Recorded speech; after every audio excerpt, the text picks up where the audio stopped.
Hey hi guys, இன்னைக்கு Friday நல்லா இருக்கேன்ட்டு lucky பேபிக்கு சாப்பாடு கொடுக்கலாம் அப்படின்னு ஸ்டார்ட் பண்ணலாம் அப்படின்னு யோசிச்சிட்டோம்.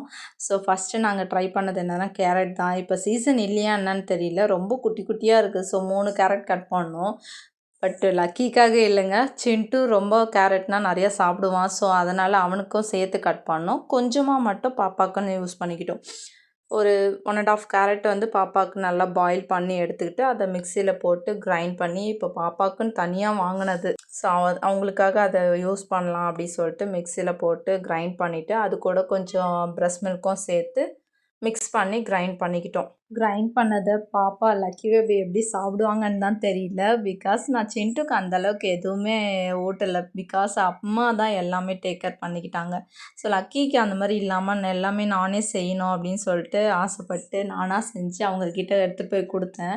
எப்படி சாப்பிடுவாங்களோன்னு யோசித்தேன். பட் நல்லாவே சாப்பிட்டாங்க. அவங்களுக்கு பிடிச்சிச்சு போல். பட் நானும் சரி சின்ட்டுவும் சரி கொஞ்சம் நான் டேஸ்ட் பண்ணல. சின்ட்டுக்கு மட்டும் கொஞ்சம் டேஸ்ட் பண்ணுறதுக்காக கொடுத்தேன். அவன் வாமிட்டே பண்ணிட்டேன். ஏன்னா சால்ட்டு சுகர் எதுவுமே சேர்க்கலையா.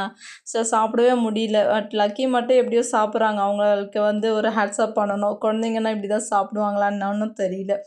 ஒரு வழியாக சாப்பிட்டு முடிச்சிட்டாங்க. சாப்பிட்டு முடிச்சு தான் அவங்களுக்கு சுற்றி போட்டுட்டு டைஜஷன் ஆகணும் நல்லா தட்டி கொடுத்து அதுக்கப்புறமா தான் அவங்கள ஃப்ரீ பண்ணோம்.